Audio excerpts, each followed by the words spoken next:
Wednesday morning, the 12th of August 2026. You're welcome to this morning's edition of AM120. I am Oluwafunbi Pele. And I am Victor Opone. Welcome you this very wet morning. It's quite wet across the French city. But chilly. Chilly, cold. There's some parts that are wet actually. Okay. All right, we take you through the dailies and this morning I have the Nigerian Tribune with me. On the front page, we have a story on page 3, and that's on Osun Gilbert Poll. It says, Adeleke demands Osun senators' arrest, accuses him of calling for the killing of Accord members, says it's a matter of national security. Did you see that video? It's a whole lot of things in there. I mean, if we have to subject human lives to the outcome of an election or the process of election. It shows how much these people value human lives. In that video, it was saying, record me. Yes, please record whatever it is I'm saying. He didn't care what anybody was doing. Yes, indeed. And it calls for urgent attention. Continuation. You know the most disheartening part is that there are still people who vote and support this same individual, seeing that he is not, valued. I mean, everyone has the right to vote to whoever they want to vote for, regardless of... Definitely, but if you are seeing an individual making statements like that, I think you should rethink that support. For and that of course, individual. even question the moral of such person. It's indeed disheartening and unfortunate. Continuation and more riders to that story. I said, kill Accord with votes, not violence. Father Onsi explains. Okay, that's now is reacting. That's different. Of course, that's different from what we heard. But in his defense, he's saying, kill Accord with votes, not violence. And that's Father Onsi explaining what was said in that particular video yesterday. Pleased to deploy over 10,000 personnel to Osun State for election, which is coming up on Saturday, August 15. More stories on page 23. Tinubu approves deep offshore investment framework to unlock $50 billion in new investment. 10 police officers, 17 bandits killed in Zamfara, Kebbi clash. And that story is on page 13. TUC demands 1,000 naira to dollar exchange rate. Says stronger naira will cut food prices. And that story is on page 23. Nigeria to benefit from $100 billion investment in oil and gas. Others, that's on page 6. Millions of Nigerian children risk losing basic rights without birth certificate. And that's coming from UNICEF. That story is on page 29. ASU threatens strike over haphazard implementation of 2025 federal government ASU agreement. Not again. Gives 21 universities 14-day ultimatum. That story is on page 10. I mean, you would think we would not be talking about this federal government ASU. Now, it's now 2025 agreement, no longer 2019 agreement. And we keep talking about this. It's becoming a recurring issue where students would even have to start getting scared of going on strike, because sometimes you do not even know how long this strike will hold for. We just hope they will come to conclusion before ASU eventually takes action into their hands and go on that strike. We hope federal government and ASU would be able to come to a conclusion to not go on that strike. How devalued currency, debt pressures weigh on improvement in Nigeria's economy. And that's on page 7. No democracy in Africa, but forced liberal democracy. And that's coming from Obasanjo. That story is on page 22.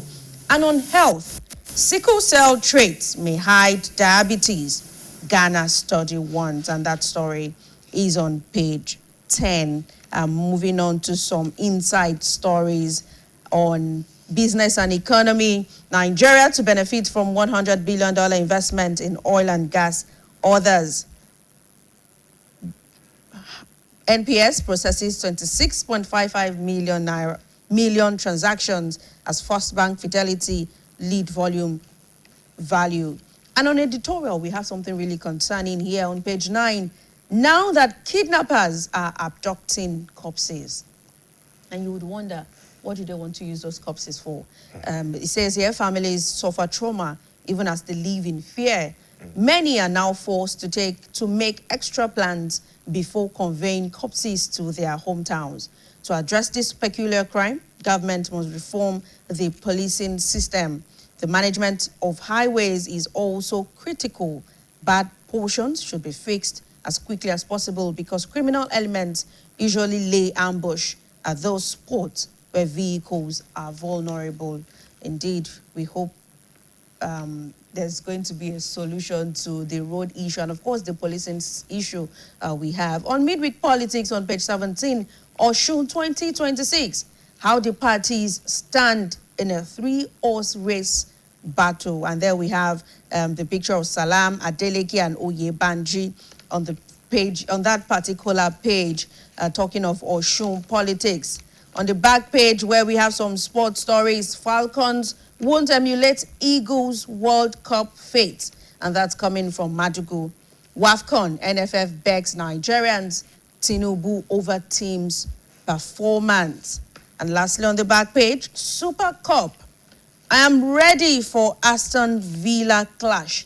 And that's coming from Vitinha. And that's all we have on the Nigerian Tribune this morning. Victor, over to you. Well, I've got the Nation right here with me, and yes, indeed, the stories are right here on the front page. Osun 2026, protest in Elisha over killing of 12 within 24 hours. Oyetola left 15 billion naira, says Oyebamiji. Adeleke, father on sea clash. Adeleke, Oyebamiji, Salam present manifestos at Town Hall, and you'll find all of the stories on page 6 right there. Tinubu seeks stronger global action against insecurity, and religion should promote human dignity, tolerance, says Yilwatda. Those are stories that we find on the front page. You have this commercial break right about now. We'll return with more stories from the front page before we delve inside the Nation newspaper. This award goes to the most punctual student of the entire school.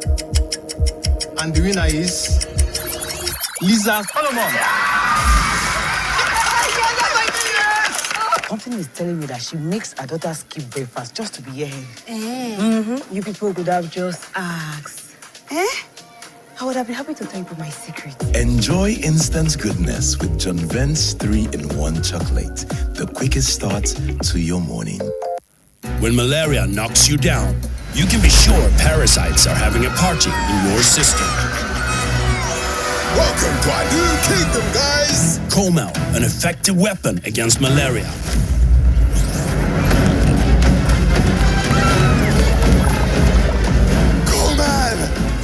Attacking the parasite army directly to give you express relief and get you back on your feet effectively. Comel on. Malaria gone.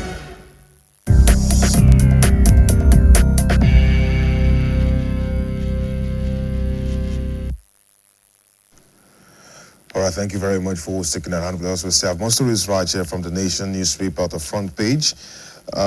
We have the story, Aviation Union strike cripples air travels, airlines lose multi-million in nairas, and Obasanjo, Jonathan Obi, others seek reforms to save democracy and protect judiciary. You find more of that story on page 3.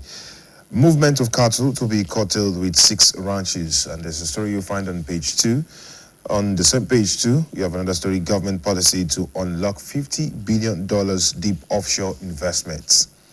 On page 7, NMDPRA, crisis in Europe should not affect food prices in Africa. On page 25, bakers get FCCPC's warning over deceptive labeling. Let's flip on to the inside stories that we have right here this morning as we go on to page 4, where TUC urges federal government to fast-track state police creation. And we also have Kogi Assembly 6 disbandment of hybrid vigilante groups. Army inspects proposed barrack site in Benue community.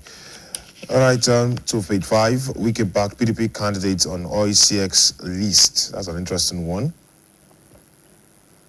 APP senatorial candidate advocates end to poverty. And we have interesting stories also on that same page. 5 on to page 6. 2 APC members killed. Woman leader hospitalized in Elisha attack. This party protests killings of 12 members in town within 24 hours. And frontline candidates present manifestos at town hall meeting as police deploy 10,000 personnel to monitor poll. We also have 10,210 NSCDC men for the polls. And PSC moves team to monitor police against misconduct. And also the Nation Business on page 7, where CBN opens sandbox for virtual assets and digital finance. And of course, there's Benue in focus on page 8, where they're saying another master stroke of the silent achiever as Governor Alia moves from building roads to safeguarding them. Right, flipping to what we have on midweek politics, they say battlegrounds to watch. As on page 16, we have liberated Osun from insolvency. That's on page 70. You might want to read up on each and every of the stories right there. And of course, on editorials, we have on page 19, pay rise for soldiers, that's functional PHCs amongst others, and also a letter saying Osun, ballots or bullets. Well, on page 21, there are comments about media's critical role in tackling insecurity. And of course, flipping on to what we have on page 24, Pengassan, refineries were shut over losses, not failure to produce. Billions lost through raw materials exports, not finished goods. Why Nigeria is next big deal for lucrative diaspora investments. The firm unveils AI-powered booking platform. And youth to compete for 10 million naira in innovation challenge. As we see 60 SMEs getting 50.5 million naira grants backing. On page 25, 2027, police chiefs to draw election security roadmap. And yes, indeed, we have city and crime on page 27. 10 police personnel, 17 bandits killed in KB clash. Katsina deploys 23 APCs and drones, 200 patrol vans against banditry. On that same page, you have a story about a woman who stabbed husband to death 8 months after wedding. And police officers get commendation for rejecting drivers 200,000 naira bribe in Anambra. All right, so we have the story where Kai rescues babies, 4 nursing mothers from illegal dump sites. Task force seizes 66 commercial motorcycles on Lagos Island, and rival coaches clash in Rivers Varsity. All right, and that's as much as we can take on the Nation newspaper this morning. And with that, it's a wrap on the newspaper review segment. We go on for the weather reports, then we'll come back right after for the interview segment.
This award goes to the most punctual student of the entire school.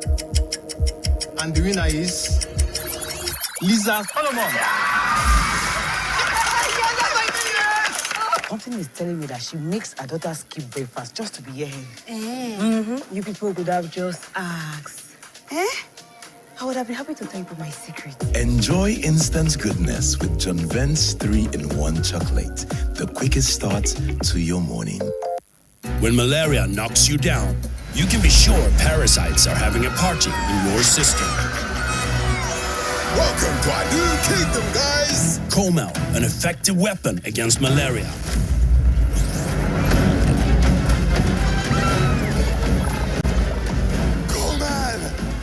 Attacking the parasite army directly to give you express relief and get you back on your feet effectively. Comel on. Malaria gone.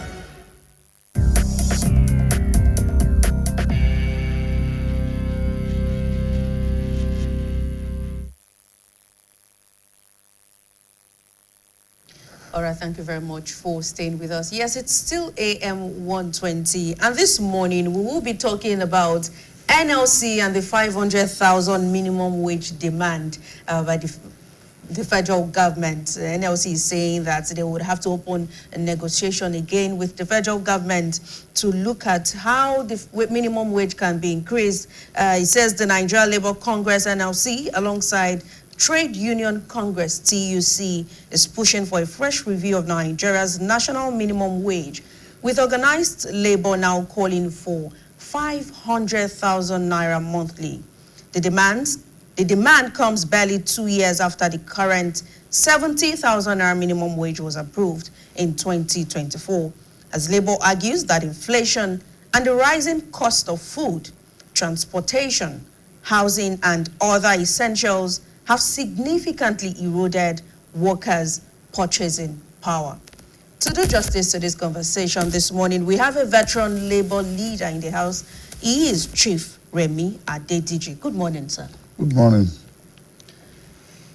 When we look at the demands by the labor, I mean, talking of 500,000 to 70,000 that is currently being paid. Do you think 500,000 is realistic? I want to appreciate BCOS for bringing on board this topical issue. 500,000 naira is not outrageous. We want to compare the inflationary rate in the country now. Last 2 years, it was 2024, it was 70,000 naira. That time, petroleum was about 500, 400. Now, the price of petroleum has skyrocketed about 1,004, 1,005 in some areas. Let us do the multiplication and see the rate at which petroleum price has skyrocketed. It is not outrageous at all. In any case, asking price is different from actual, and will also be different from actual when you go to purchase something. This is the amount I want to sell my good. It is asking price, or it may be asking price. It is left to the employer of labor to say, this is what I can afford.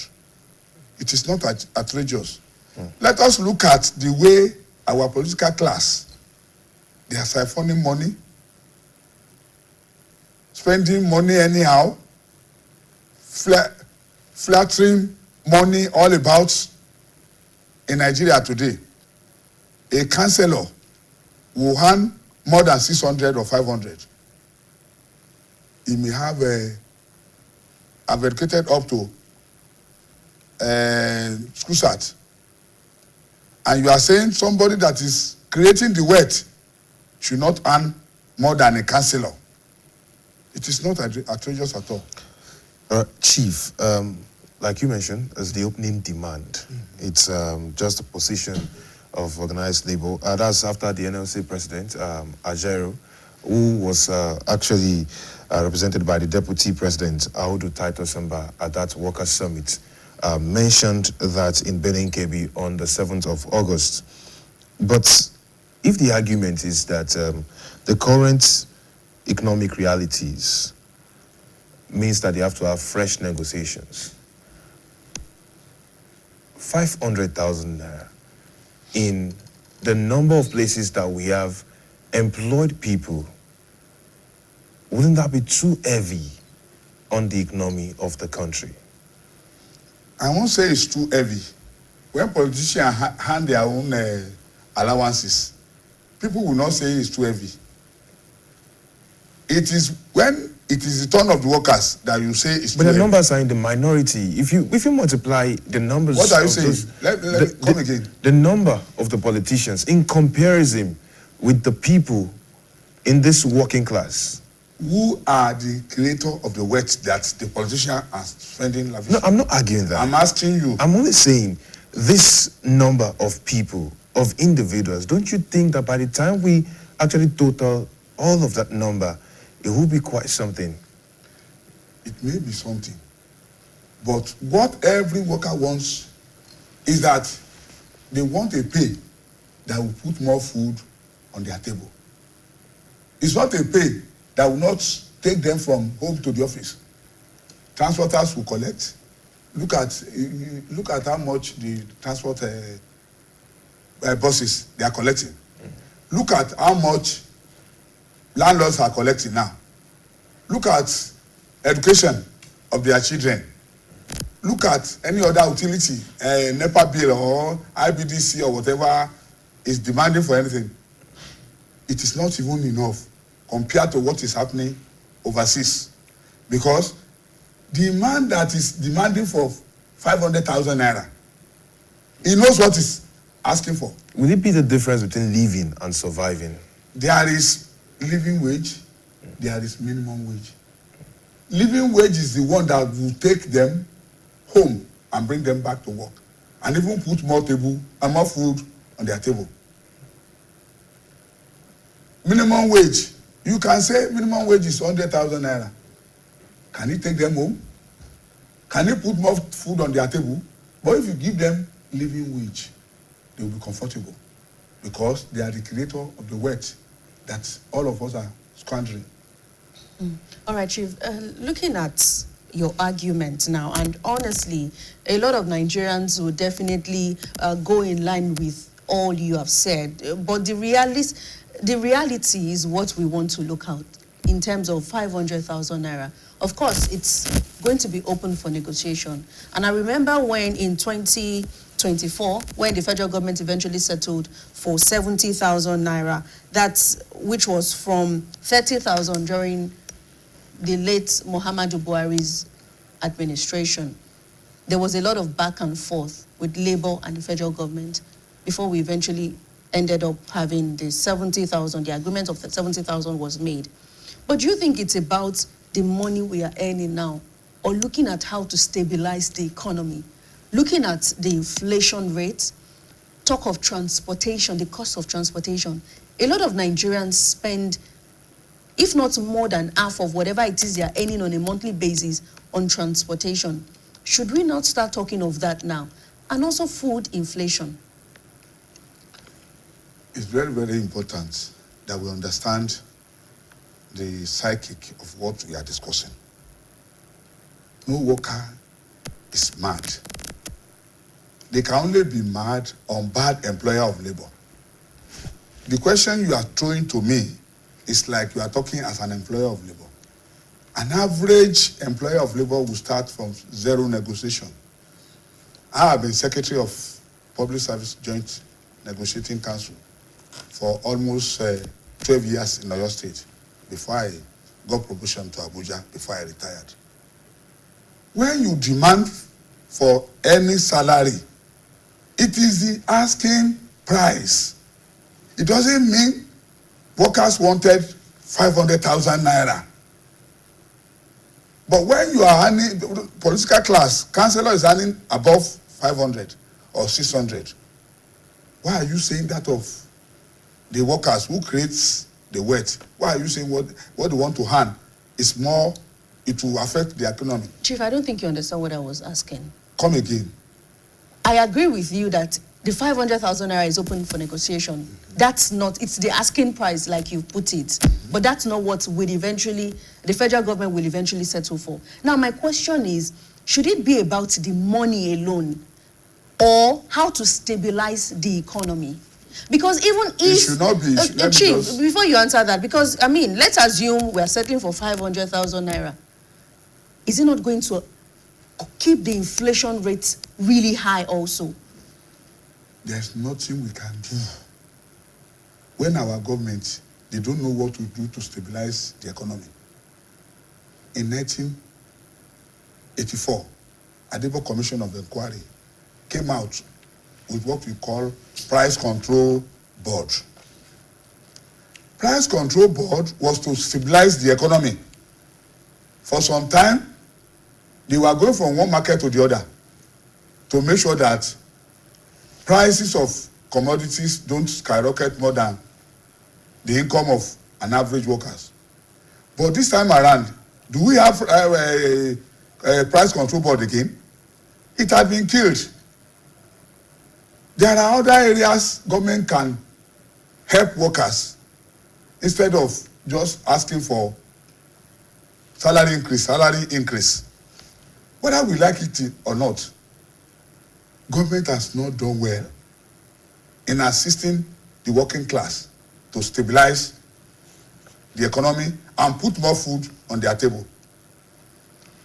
Those of us that are even marketers of commodities, what we are doing is even more than what the havoc the government is paying to us.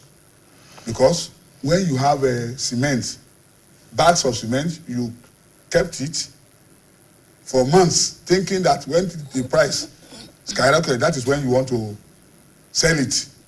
You are not helping the national economy.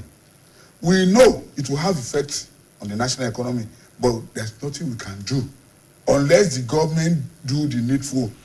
If the government is not ready to do the needful, workers will continue to ask for all right, Chief, salary increase. Chief, while you were speaking, I was calculating 70,000 to 500,000 is 614% increase in that wage demand.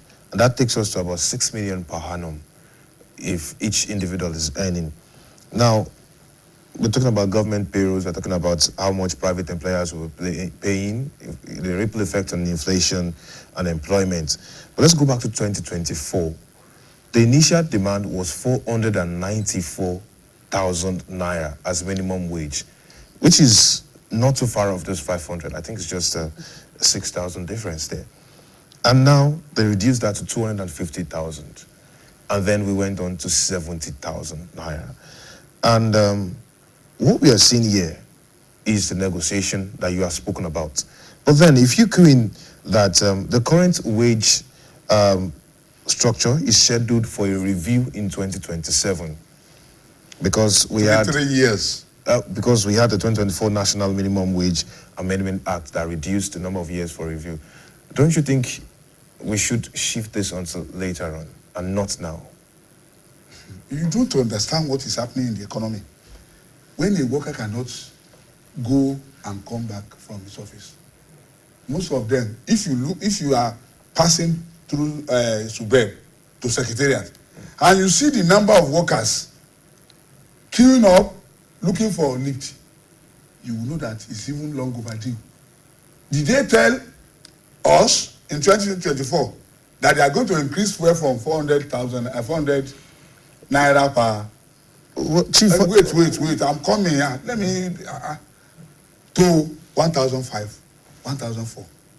So are you saying they should wait until they are strangulated. I'm not saying they should wait, Chief. The question now should be, shouldn't we look at other angles instead of enforcing the hands of the government on wage demands? Shouldn't we look at other alternatives? I have said, unless the government does the needful. What needful? What are the needful? Infrastructural something must be improved upon. Housing policy. Abroad, they build houses for workers that they rent at affordable prices. Are they doing the same thing here? But should that also not be the major part of this negotiation, that labor would be not just about the money? Give them what will give them affordable houses. Composition of what is involved in coming negotiation is rent will be there, transportation will be there, minimum wage self will be encompassed in it. What will happen is that no government, no employer of labor will say, I have made profit. Come, let us share. There is no benevolent employer of labor. Take it or leave it. You are working here now. There is no day BCOS will say, we have realized 7 billion per year. Let us call our employees. Are you sure about that? I'm sure. Let me ask you. I'm sure. Let me ask you a different question. Maybe you see it, I think it's a more philosophical angle now.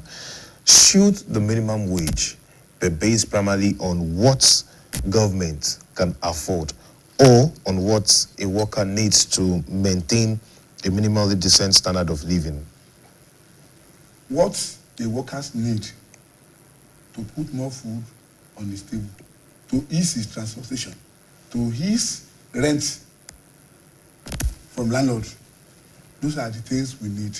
We don't need just minimum wage. That's why we call it living wage, that will not suffocate them. But Chief, I mean, let's look at it this way. And I know you might not agree, because as a labor leader, this is more like what you're really focused on in terms of negotiation and increment. But beyond the increment in the minimum wage now, beyond the money, and this is going to bring me to the earlier question I raised, and you really did not answer the question. Should we just continue to fight for increment? Because we realize that we are fighting for this increment only every 3 years, sometimes even less than 3 years. And then we reach a conclusion, and then we still come back to the same issue without tackling the major issues. Now, we talked about transportation. If federal government and labor finally decides to agree on, let's say, 150,000, 200K, we will get to a point in this country where it will not even be enough to sustain an average worker, because inflation would have also increased, and the purchasing power cannot even, I mean, the monies we are earning will not be able to sustain an individual at the end of the month. Now, should we not start fighting for government to do what is necessary, to do what is right for the welfare of every worker in terms of infrastructure? The pricing board, price control board you mentioned, I know we have the FCCPC, but are they really doing as much as they should in terms of price control? These are things we should talk about. Looking at food pricing, cost of house rents, regulation, transportation, are these not what the major issues we should be fighting for, alongside the increment in the minimum wage, Chief? We should fight for those ones you have mentioned. But our government, are they sincere? Before you go on to answer that question, we have a commercial break. When we return, we'll allow you go on with your thought. Please stay with us. Excuse me, ma. This is your 100% year. Babes, are you sure you want to spend this much on hair? Since your landlord just increased rent. I saved for this one separately on Money Point. Ma, you say you save on Money Point? Yes. This Madam Money Point here, the array of your dryer there is target savings Money Points I used to have it. The rest of this my sub is this savings Money Points I used to do it. The salary of this my staff is save as you transact, son. Jennifer, Money Point save as you transact. Money Point fixed savings and Money Point target savings. What's up? Where did I tell you contribute to you? Where should they? Come on, oh, you you go give your money to Adaku to save, you see money points accounts there. You no go open a savings account. Now Adaku you choose. I beg everybody inside this my saloon. Oh yeah, bring out your phone and download the money points app now. Even you. What are you waiting for? Download the Money Point banking app now and start saving with the bank you can trust. Money Point, made for your progress.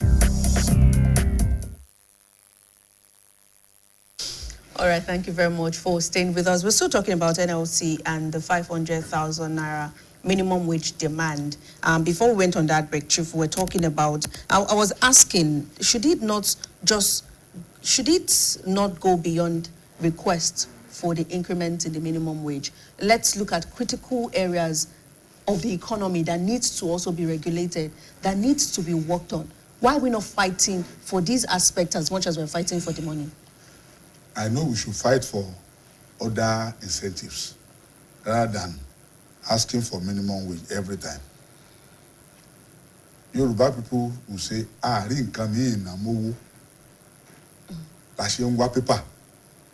Time for time fi ṣe fake money. Torí ẹni tí ó bá ti lówó lọ́wọ́, ó máa wá bí ó ṣe lówó ni.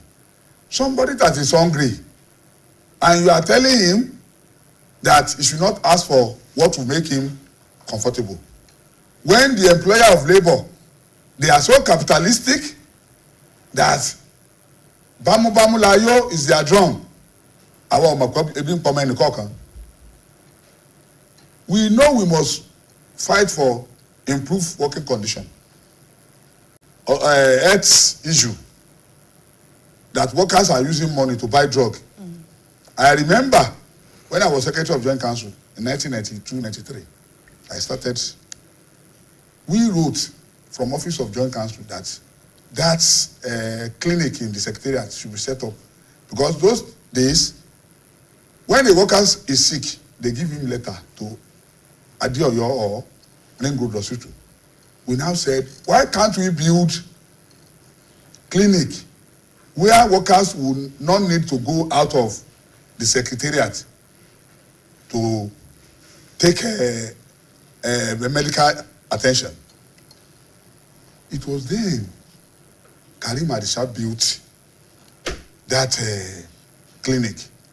That is part of what we expect the government to be doing. Low-cost housing. We have been telling them times without number. All they will do is to promise that they will do it. They will do it. They will do it. Once we leave negotiating table, they see they are more comfortable. They don't bother whether their employees are comfortable. It's not that employees or workers are not reasonable to know that they shouldn't be demanding for salary increase every time. But it's because our employer of labor, they are not realistic. They see us, they are not carrying workers along as if they are stakeholders. Workers should be carried along as stakeholders in the time.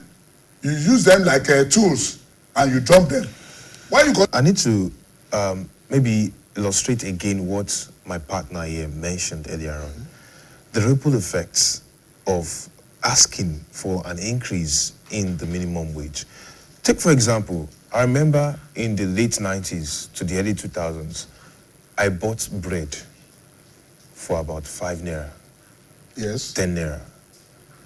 I can't buy the same loaf of bread for 500 naira anymore. That's times 100. Now, we know that we have seen this recurrently where there's the minimum wage increase, but then employers could either go by cutting staff because the high demands on especially the private entities, reducing recruitment, cutting staff, increasing automation, moving workers into an informal arrangement and all of that. It's always in there in our faces. Inflation, especially on the food prices. Like you mentioned earlier on also, the people in the markets, the way they sell things when they hear the increase in minimum wage is also in there. So while the NLC is demanding for that change, that increase, are they also working on how there would be regulation for these ripple effects not to affect the workers adversely? Because what you bought for 10,000 naira cannot be bought for about ₦1 million sometimes in Nigeria of today. I have told you, workers are the most reasonable out of the stakeholders. The most reasonable. There are 3 actors to industrial relation practice in the field of industrial relation. 1, the workers. That workers should work and create more work for them. The government is to stabilize the economy. Since they don't stabilize the economy the way they should stabilize it, you don't blame workers when they are demanding for what to make them comfortable. I have told you about so many commissions that have been set up. Morgan Commission, Adebo Commission, and so on and so on. Just to improve the working condition and stabilize the economy. You are talking about cutting down workers. No worker is afraid of being laid off. But when I'm going, give me my gratuity and give me a good handshake. Employer of labor have what they call prerogative. What is that prerogative? That prerogative is ability to, the power to hire and fire.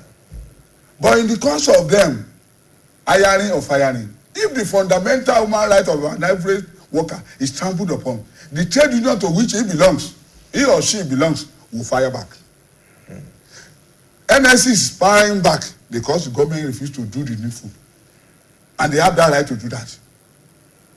Whether we like it or not, they know that price of petroleum, that which is the mainstay of our economy, is impinging on the neck of every workers. Should you not do something without informing anybody? You just increase fuel price. There will be reactions from other areas. Market men and women will also take their toll, like you said. We all know this. But our problem with the government is that they are not doing the needful. Nobody is saying it's good to be demanding for minimum wage every time. 2024. Our agreement was that every 3 years. 2024. Before 2027, they have increased fuel price 3 times. Are you saying workers are guilty of sabotage when they are demanding for their own? After all, they create the wealth. All of us are enjoying. The employers are enjoying it. The political class are enjoying it. Even the capitalist market men and women. If workers don't get salary, will anybody buy something from the market? Even let it continue unless the government knows what to do. Let it continue like that. They must know what to do. How many housing something scheme did the Oyo State government put on board here? How many, except Omitutu, this transport something that is easing the transportation problem of it. I want to appreciate Seyi Makinde on that. That he didn't allow that scheme to die. Right from TCTC, subsequent government have been bringing in something that will bring succor. But this succor that they are bringing is not enough.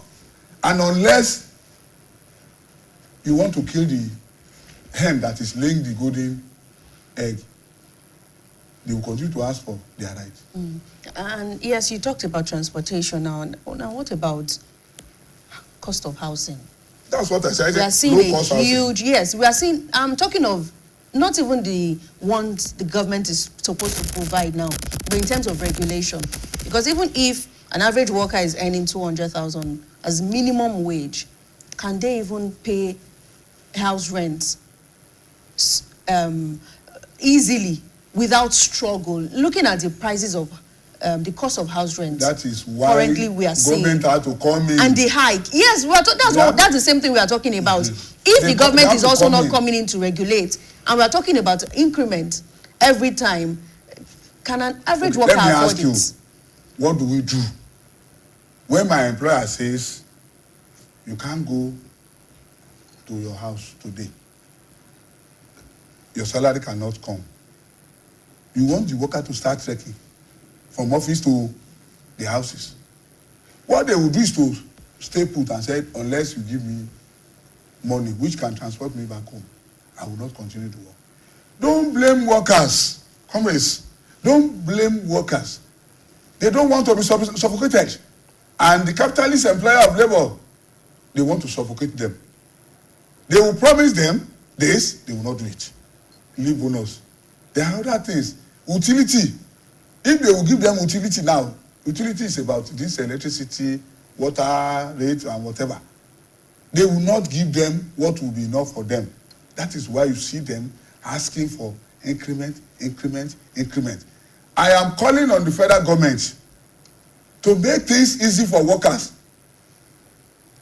Low-cost housing, transportation must be eased. They have a way. Abuja Urban Mass is there. I retire from Abuja. In the morning, Abuja Urban Mass will come out. They push them out to start carrying workers at low cost. We can also in the states do all those things for them. Even if federal government is doing that in Abuja, it's not even enough. That will not make workers who demand for what will make their life better. Unless you want to kill the hen that is laying the golden egg. Okay. Chief, now, we understand that this minimum wage covers those in formal employment, but those in the informal sector now are going to be left out. But let's look at the private sector, where the companies will have to find ways to actually pay these monies. Don't you think government should also be called upon to give tax incentives, other reliefs to the companies, the private institutions that actually go ahead to pay this minimum wage? We call it minimum wage. The law says minimum wage act says any employer of labor that employs up to 5 workers must be prepared to pay minimum wage. If that is the issue, government has to come to their aid through reduction in taxation, through ease in the transportation system, because you know their product, they have to transport it to the company, through low-cost housing that will make their workers to get cheap housing. Government should know this, whether we like it or not. It is these private sectors that is the engine room, apart from the public service. It is the engine room. Those making biscuits, producing biscuits, those producing plastic for us, those driving vehicle, transporters, all of them, they have to make things easy for them. Or else, it will still come back to square one. The minimum wage they are going to give workers will still come back to square one. No. Because all of them will collect all the money from their hand. Now, comrade, as we begin to wind down on this segment this morning, when we talk about an increment in the minimum wage, the question now is, where will the money come from? Hopefully, it doesn't fall back on the same workers by increasing tax. Or are we going to be looking at the federal government borrowing more money? We already have enough debts. Are we now going to be talking about borrowing more money to pay workers? Or we are looking at tax now? Understand the nitty-gritty of this thing. What is that nitty-gritty is that federal government is generating revenue. Even more than we expect. And that is why some of them somebody will steal 3 trillion, 2 billion, 100 billion, and still go free, scot-free, without anything, without collecting it back from them. If you are the worker, like you are a worker now, you see somebody stealing government money, stealing corruption everywhere. If they don't have excess money, would they allow corruption to have taken charge to this level? But do you think paying workers that high? I mean, the workers deserve it. But do you think paying workers or increasing the minimum wage of workers would cut short the rate of corruption? It may. If the workers are well paid, they will not cut corner. Comrade, are you sure about that? They may not cut corner. Okay, so when we talk about this negotiation, how much do you think the federal government and Labour realistically can come to conclusion? Or how much do you think an average worker might need to sustain Let us leave that at the end of the month? Machinery of negotiation. No, as a veteran Labour, how much? I have said it looking on one at of your the program. economy, looking at the economy, how much do you think Looking at the economy, realistically? They shouldn't be paid less than 300,000 naira. All right. All right. Thank you so much, Chief Remi Adediji, a veteran Labour leader, who's been talking to us about the NLC and 500,000 demand by the Labour, and of course, putting this on the laps of the federal government and saying, yes, it's time to renegotiate. It's no longer a minimum wage. The 70,000 the federal government is now paying is called poverty wage, according to the NLC chairman. Thank you. Yeah, that's all we have to have with Chief Remi Adediji on this segment this morning. Thank you so much, Chief.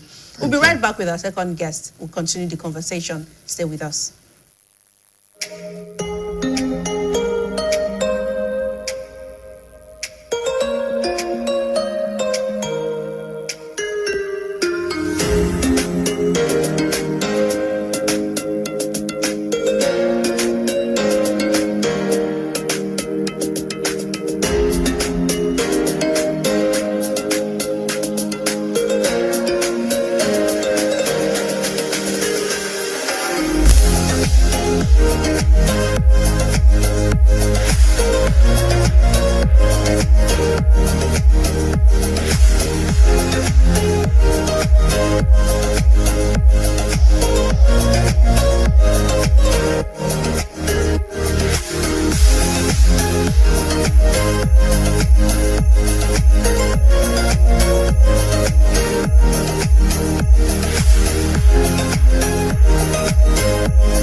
All right, thank you very much, Victor. I mean, it's been heated conversation, even behind the camera, and we are talking about looking at it realistically. As viewers at home, how much do you think is a reasonable amount, for the Labour to settle with the federal government? I think people are not taking into consideration the different things involved in here. We're talking about not just the wages, we're talking about housing, we're talking about feeding, we're talking about transportation. We're also sourcing for energy. Right there. And we have our second guest right here, Mr. Bright Richard is joining us. He's a public affairs analyst, and we're going to be also talking about the conversation on the NLC and the 500,000 minimum wage demand with Mr. Bright Richard. And it's very important to look at all these things that we have asked before and look at it centrally. Is Nigeria's problem really that workers enter it to, or that everything workers need to live has become too expensive? Well, I've been trying to look out for the best place to put it. Let's start with this. Before they got to 70,000, the minimum wage was 30,000.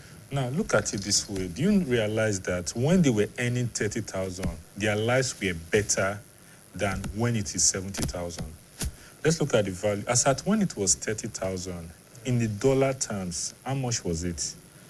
The conversion was about, I think about $600 to a naira. And you discover that the actual value is higher when it was 30,000 than when it was, now that is 70,000. Some person may say, let's leave dollar out of it. Let's bring it to the naira terms and bring it to our economy. When minimum wage was 30,000 naira, how much was a bag of rice then? About 32,000 or thereabout. How much was transportation? How much was the cost of a liter of fuel as at that time? About 180 naira. So you could actually spend more. You could actually do more. It's value we are talking about, not figures. But most people look at it from the figure perspective. I look at it from the value. With 30,000 naira as at then, what are the things you can actually do? What's your purchasing power when it was 30,000? You could actually buy 10 liters. In fact, you can actually fuel your vehicle for a whole month then. But now you can't. So when people talk about increase the minimum wage, I always say that I see it from a different perspective because that will never solve our problem. Because you increase worker salary, the marketers, the traders will also increase theirs. How much is a 2-bedroom apartment? I've been looking for an apartment for some days, and the figures I keep on seeing scare me. In fact, there was a house I saw for 700,000. I was like, is the owner normal for him to put this structure for that amount, 700,000? Trust me, 700,000 is cheap compared to what we. I think he's talking about what is inside the house. What I'm even saying for 700,000, like, is this person okay? Well, why this figure? But just because others are doing, I'm looking for because my own caretaker has placed the house uncomfortable. Within the space of 18 months, you've increased the rent 3 times. And we're talking about the 4th increment. You just be there to just send a WhatsApp message to you, so cheap and easy. That look, in fact, there was a particular one he sent to me. They wrote a figure, they cancelled it. They now wrote another one. They don't want to cancel, they now readjust that one. It's as if somebody just said, and okay, how much are we going to put it? Let's put it this price. And the other person, no, let's put it this. So minimum wage, I look at it from 2 sides. Number 1, the cost of living. And number 2, the standard of living. Now, behind the scene, we're talking about what I would classify under the cost of living. How much will it cost you to survive a day? When you wake up in the morning, you will take your bath. Even the water isn't to bathe. It costs you. It's not free. Even if you are fetching it from the well, it is the food you ate last night you used to go to the well to fetch it. Let's even put that aside. You wake up in the morning, coming to work. You spend some money for transportation. The average worker spends no less than 500 naira to his or her place of work every day. Just to, I'm not talking of returning back home. Just going. And you are going to feed. The last statistics from MBS, if you want to eat a balanced meal, that's about 1.5, at least the lowest, 1,500. So that means in the morning, before leaving your house, averagely you spend no less than 2,000 naira. When you get to your place of work, some person may not eat in the afternoon because you are trying to manage cost. And you go back home, you spend another 500 naira going back home. Some spend up to 2,000 naira, depending on where you stay. That's about 2.5. And you are going to eat that night. You are human beings. That's about another 1.5. So 1.5 plus 2.5, you're talking about 4,000 naira. That's for just one individual who skip afternoon meal. Now multiply that in a month. Let's assume he's not paying house rent, which is not possible. Let's assume he or she is not married. Let's assume he's not paying security. And let's assume he's not going to fall sick because you must not fall sick. So just for transportation and feeding, you're talking of 120,000 naira in a month. Without falling sick, without paying house rent. But when you now begin to add all these things, and nobody is depending on you, nobody is begging you money. You don't have a parent that you are taking care of. You don't have. Asking for urgent 2K. Just for you alone, 120,000. So if you now begin to add all this into it, you'll be talking of over 200, 300,000 in a month. And that may want to justify what the NLC or the labor is talking about, putting it at 500,000 naira. But will that solve her problem? That's the next question. That will now lead me to the standard of living. Now, let's look at it this way. Government claimed they took away subsidy. I'll use that word, they claimed they took away subsidy. They did not take away subsidy because I will still stand by that. There was no subsidy in the first place. What we had was corruption. They now diverted the corruption from those who are eating the corruption or those who are paying for the corruption to Nigerians who are now paying for the corruption. Government was formally paying for the corruption. So Tinubu came, diverted the payment to Nigerians. So we are now the ones paying for that corruption. The corruption is still there. So they claim they took away subsidy. Now, what government would have done? The Tinubu government told us about CNG. Now, let's picture it this way. You have a vehicle, a Micra, or a Toyota. A Toyota can only carry the driver, a passenger at the front, and 3 at the back. Let's say maximum 4, depending on their size. That's about 6 persons. And you are using 5 liters of fuel to move that particular vehicle. And you use a Toyota Hiace bus that will carry about 18 persons and use the same 5 liters of fuel. You can picture the difference. One is carrying 6 passengers. One is carrying 18, the same amount of fuel. Now, picture it the other way again. Use a BRT bus, which is carrying about 52 passengers at the same stretch with the same quantity of fuel or diesel or whatever. So you could see the difference from 6 to 18, from 18 to 52. Now, where government would have come in to bring down the cost of living and the standard of living is to provide mass transit. Without mass transit, you are spending almost the same amount, but at a cheaper rate. So if you have mass transit buses, either diesel-powered buses or electric buses or whatever, or you have the train that can carry hundreds of persons at the same time and use almost the same quantity of diesel or whatever they are using to power that train, you discover that the prices is going to vary. The man who was using the Micra, that is using the same fuel that the man is using the Toyota Hiace to carry, is not going to charge the same amount because you are buying it at the same rate. So the Toyota Hiace is going to charge lesser than the Micra. The BRT is going to charge lesser than the Toyota Hiace. Then the train is going to charge lesser than the BRT. All right, thank you very much. We have to go for this commercial break. But when we return, I'll be asking you more questions about how we can find solutions to all of this. When malaria knocks you down, you can be sure parasites are having a party in your system. Welcome to our new kingdom, guys! Comel, an effective weapon against malaria.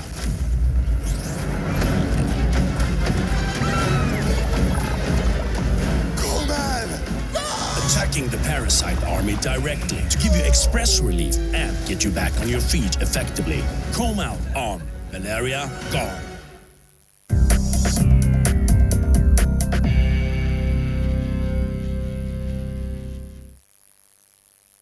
All right, thank you very much for sticking around with us on the conversation this morning. We are still talking about the NLC and the 500,000 naira minimum wage demand with Mr. Bright Richard, a public affairs analyst right here. And yes, he has spoken a lot, thrown some insight into the conversation.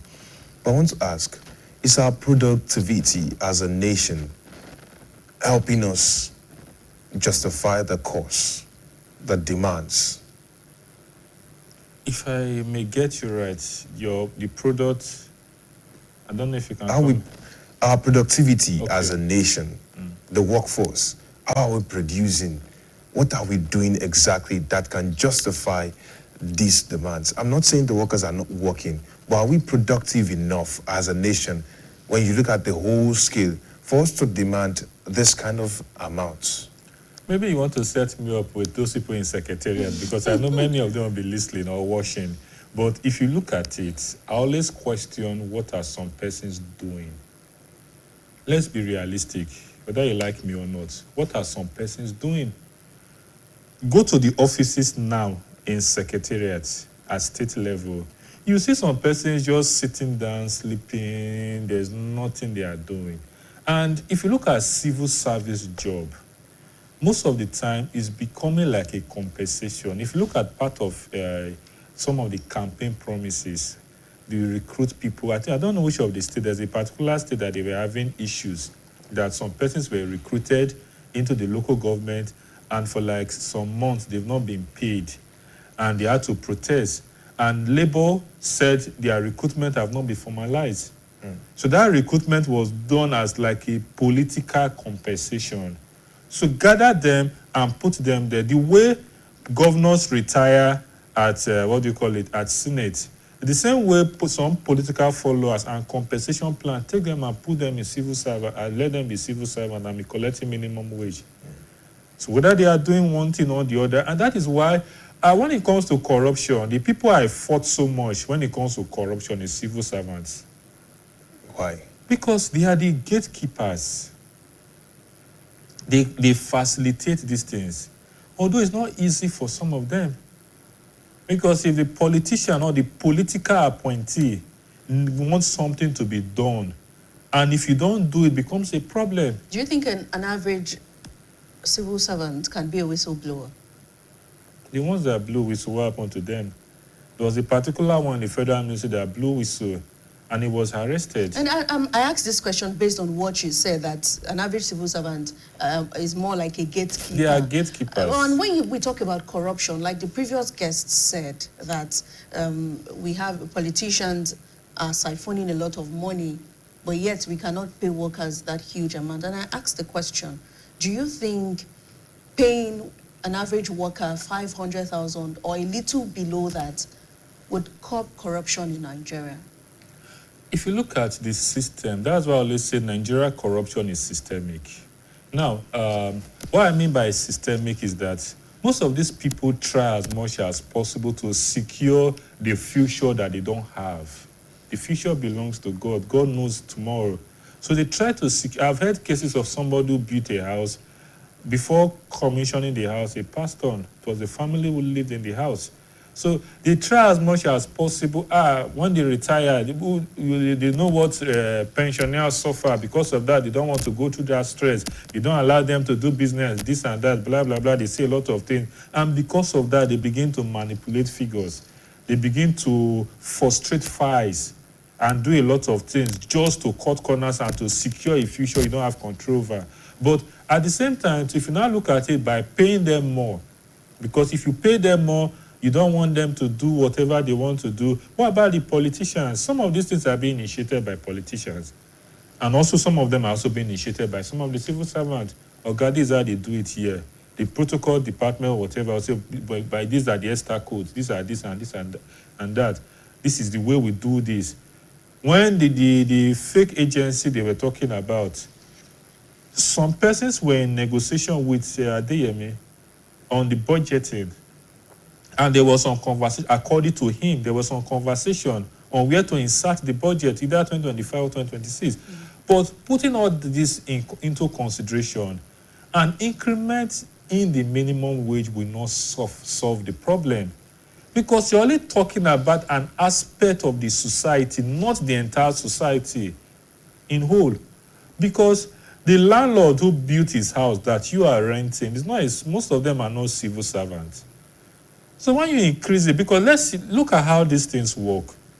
Before I used to earn 100,000. I may not be considering nightlife because my salary is small. Because I earn 100,000, I may not be considering going to fast food because my salary is small. And that will also determine the kind of school I'll put my child. And also the kind of places I go. There are some places I will even decide to let me trek this one because the salary is small. But the moment there's an adjustment, you see lifestyle. Any little adjustment in your income, it triggers your lifestyle. And your lifestyle will almost change immediately. I told you I've been looking for accommodation. And I've been contemplating lifestyle and reality. Lifestyle and reality. Should I move to this area? Should I not move to this area? If I go there, how do I maintain it? So those are some of the things. These are the things that happen to human beings. The money was jacked up. Jack it up to 500,000. I will bet with you that in the next 1-2 years, that same 500,000 will not be enough. They will still come back for a review that it has become a poverty wage. Because the man who sends his child to one local 3-bedroom primary or secondary school may be considered, okay, fine, I earn 500,000. I may not be able to, I won't like trekking. You want to collect car loan to buy a car, his status have changed. You want to change from a room and parlor apartment to a 2-bedroom flat, paying 700,000, 800,000, 1.2 million, or whatever, because looking at it, that's about 3 months' salary. If you keep 3 months' salary, be able to pay that. Then his class of friend he wants to change, the kind of clothes he wear. I've been wearing rag before, let me dress decent. In trying to dress decent, he may overshoot. And you feel more comfortable and relaxed. So by the time you adjust to that lifestyle, you discover that the money is no longer enough. There are people who live in billions, who earn billions. And I always tell people, the man who gets billion, go and meet him tomorrow. He'll tell you there's no money, he doesn't have money. So how come he doesn't have money and you, just a million from that billion he's having, will change your entire life? Is there a course about financial literacy in Nigeria today? Is there something that we can do to spread that on the wide scale? Because listening to what you just described now, what you spoke about now, I also think that we're not doing well on that front. Financial literacy is there, and also the standard of living is there. When I came to Ibadan newly, one of the things that attracted me and made me stay back is I saw that the cost of living here is low as at then. In comparison with? Yeah, I'm coming from another place. And those of us who were targeting Lagos, okay, let's go to Lagos. I did a comparison. I said the cost of living here is low. So if you actually want to start life, you can actually start life without facing more pressure. Pressure of you want to pay rent, you want to pay this, you want to pay that, you want to do this, you want to do that. But now, that low cost of living is going away. It's becoming more expensive. And to shock you, cost of feeding in Ibadan is even more expensive than Lagos. I've done a little comparison. Go to the local booker. If not the presence of some of these, a particular fast food that came on board and tried to change the dynamics of the market, by now going to a fast food should be talking about 10,000 naira per plate. All right, Mr. Richard, we have a commercial break, and when we return, we'll look at the private sector briefly. Stay with us. Is important in life's little moments. Strong teeth can help, even if they get her into trouble sometimes. A great smile is useful to break the ice, and making friends is easier when you know you have fresh breath. I give my family confidence with Pepsodent Triple Protection 123. Its antibacterial action formula gives them cavity protection, white teeth, and fresh breath. The confidence of 3 toothpaste in 1. Pepsodent Triple Protection 123. In today's fast-paced world, staying ahead demands peak performance from our bodies. Like never before, our bodies need an optimum supply of essential nutrients, and Supermalt supports our daily nutritional needs. Supermalt has 20 essential vitamins, minerals, and natural extracts for overall health and wellness. One Supermalt a day gives you energy and vitality, improves your mental performance, and supports your immunity.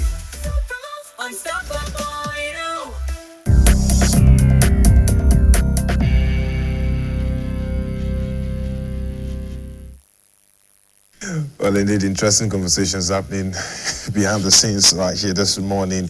And yes, I think we wanted to talk about the private sector briefly, and we're talking about the civil servants now, but what about those who are working in private sector? Are we going to be looking at or talking about issue of a laying off people from the private sector or unemployment? Because if an employer cannot afford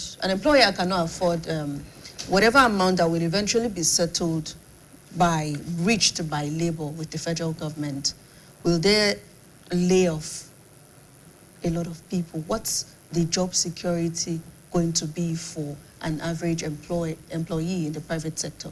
Yeah, interestingly, I was somewhere yesterday, one of, in quotes, the biggest tech school in Ibadan, or if not, they call themselves one of the biggest in Nigeria.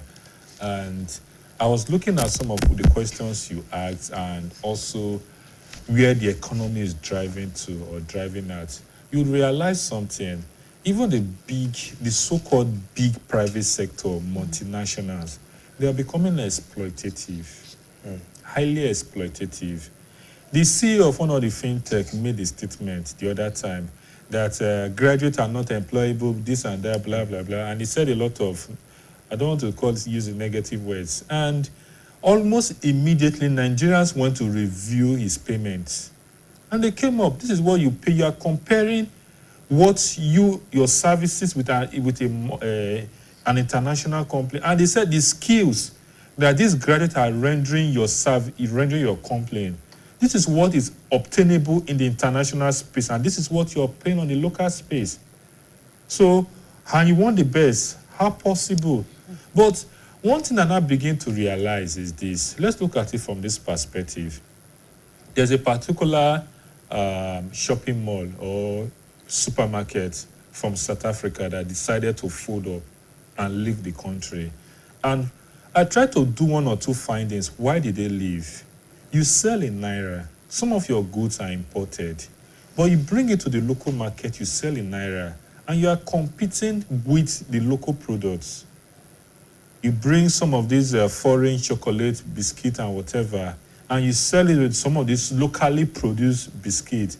And at the end of the day, as a company, you need to repatriate your income back to your country. And when you are trying to repatriate, you convert it to dollars. Automatically, it devalue everything you've made.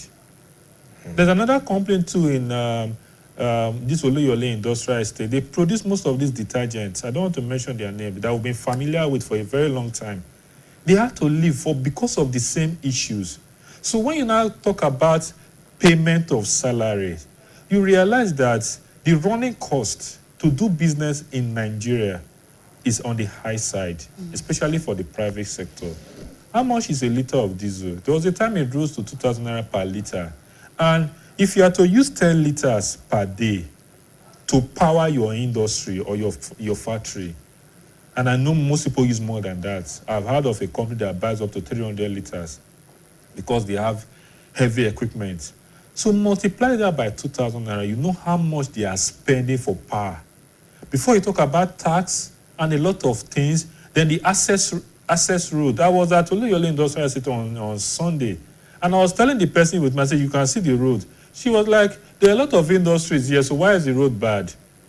And I reminded her of what Ajimobi said during his time about that particular area, because the revenue coming from those areas majorly is going to federal government. And you now want the state government to fix the road. And I say possibly, or that could be the reason why even this current administration is looking away from that place. So when you now look at it from that perspective, they are not making much, or even if they are making much, majority of what they are making is used to run and operate that place. You now add salary wage to it, and you're talking about an increment. Many of them will just come up in an exploitative manner. Okay, you are an HR. The HR can also merge as the admin manager. So they will sack the admin manager and merge the two roles together. So you're not doing double roles. HR and admin. And admin. And they'll not tell, okay, you're earning 300,000. So for this new role, we'll pay you 400,000 or 450,000. Whereas you are paying 300 and 300, making 600. So you're giving one person 2 months' job, paying 450, will be happy that its salary have increased, but the company has also reduced their wage bill by 150,000. That's exploitation. And increase the workload on that individual. And increase the workload. But because job is scarce, the man may not complain much that, look, I'm not getting. There's a particular industry at New Ife Road where a lot of girls, ladies in Ibadan are actually working. And I have to ask, what's the safety measure or precaution, safety things put in place? It's almost at zero level. You are working with high temperature machines. It's no insurance, nothing. And how much are you being paid per day? Some are being paid 2,000 naira, some are maximum is 3,000 naira per day. But some of them may end up losing their hands. Some of them may have eye defect because of the heat, the atmosphere. From the time you resume till when you go on break for just like 30 minutes or 1 hour, and you resume from break till 6 o'clock or 7 when they close, you don't have a place to sit down. So imagine you standing all through for almost like 7 hours. The health defect is going to have on you. Speaking of all the things that you have said now, what incentives do you think the governments can actually put in place to encourage and support, all these, private companies that comply with the minimum wage? No, they don't even need to look out for those that comply. What government should do is that government should create job. Government don't provide job. And how do they create jobs? Now, let's look at it this way. When Sheyi came on board, I'm not going to sing his praise, but when he came on board, look at where the old Ife road stopped. It stopped around Gbagi. He extended it to Adigbai. Now, if you look at the development from that spot where it stopped down to Adigbai, you could see that a lot of malls, a lot of things spring up for those who pass that road. And for each of them that comes up, what do? They employ. Government creates, they don't provide. Now, it brought this issue of housing, public-private partnership, that a lot of investors are coming in, even though we are suffering from that because of the high cost of, because I raised that alarm. It's good, investors will come in with their money under public-private partnership, but there's need for the government to regulate. So when you come in with your money, you are a businessman, you want to make your money back. And that's why you are seeing shops going for 11 million, 15 million, 20 million. So how much will the trader put in that shop you've bought for 20 million? I saw a shop at opposite the terminal, or Joe terminal, for 1.2 million per month. Not a very, very, very small shop. I was like... Per month or per year? Per year. So what is that person going to sell in that particular space and is going to recover his money? I saw another place at Odife Road for 20 million, although he said he's going to lease it for 3 years. Like, even at 3 years, 20 million, what am I going to do with that space? And how am I going to recover my money? So these are some of the things. So government can actually raise the standard of living by providing basic infrastructure. And what are the basic infrastructure? You cannot develop. Look, I talk about the cost of production. And one of the major things I mentioned was what? Power. And if government can provide power, when they talk about subsidy, I look at subsidy, there's no way an economy can develop without subsidy. There is no way. Americans subsidize food. I've been in the export promotion unit and I've been discussing, they subsidize, and that's why when you get their food is cheap. And that's why they have a problem. What's their problem? Obesity. Because they can't control, because they get it at a cheaper rate. The government subsidizes it. And what Nigeria government can do is that we look at production. How can we subsidize production? And what is production? What is the major cost of running business in Nigeria? It's electricity. Even if you don't subsidize it for the private individual, for the residential apartment, what about the industrial zones? If you bring down the cost, if you bring it down, how much? There are no 2 hotels that are paying no less than 5 million naira monthly for electricity. Then tell me, how much will a night be in those hotels? 5 million naira monthly for electricity. One of them started with 1.5. From there, it jumped to 5 million, and it's going to pay workers' salary. So you look at those areas, government can intervene in those areas. And if once you intervene in those areas, automatically the cost of production will drop. And when cost of production drop, what you've done by extension, you've expanded production. All right, let's look at regulation now. We've talked about government coming in to play its part in terms of helping some of these companies and industries. But what about regulation? An average market woman or an average market person, when they hear that salary has been increased from so amount, assuming 70,000 to maybe 200,000, they would automatically want to inflate the price of their goods or the service they are rendering. Now, how can we begin to make sure regulation is being put in place, that people are selling their commodities at the fair price and not at what workers are earning, or because workers are now earning high, then they'll have to inflate the price of whatever it is they're selling? Even lifestyle will still cost it. Let me give you a perfect example. If the 3 of us here earn less and you increase the 3 of us salary, there's a woman in front of us selling a particular item. Because we were earning less, we will not patronize her. Because of our salary, we'll look at something more important. But now they've increased our salary. So what she's selling becomes now attractive to us because now we can afford it. and she's only having one piece left. By the time you go there to buy that piece, the woman tells you it's 5,000. You want to give her the 5,000. You will go there, no, I'll give you 5,500. Because you need it. He needs it, I need it. And you are offering to pay her 5,500. The woman will consider selling to you because of the 500 naira extra. And I want to outsmart the three of you. I say, madam, I will give you 7,000. So what will she do? She will say to me, that is why prices goes up. Because the moment your money increase, you begin to like, what you were not doing before, let me start doing it. Because you have money, we have this social class, social status. So you want to show off, this my shoe is designer, this is this, I bought this from this. So your lifestyle will change, and that will reflect on the market. Now, how can we begin to talk of regulation? Regulation, government does not regulate. What was the initial agreement they had with Labour then? That if you don't want us to increase, if you want us to go beyond this price, that's the 70,000, the main thing they had with Labour, they were going to increase the price of petroleum. That was the agreement they had. But if we are not going to increase the price of petroleum, accept 70,000. That was why Labour accepted 70,000. How much was fuel then? That was 580. How much is it now? 1,200. It's doubled. So you could see, there's no way, you can't be saying regulatory. We have a lot of regulatory agency. NEC is there for electricity, NCC is there for telecommunication, NOA is there, list them, even FCCPC for the market. But what can they do? There's little or nothing they can do. The woman who buys pepper, 2,000 naira from the farm,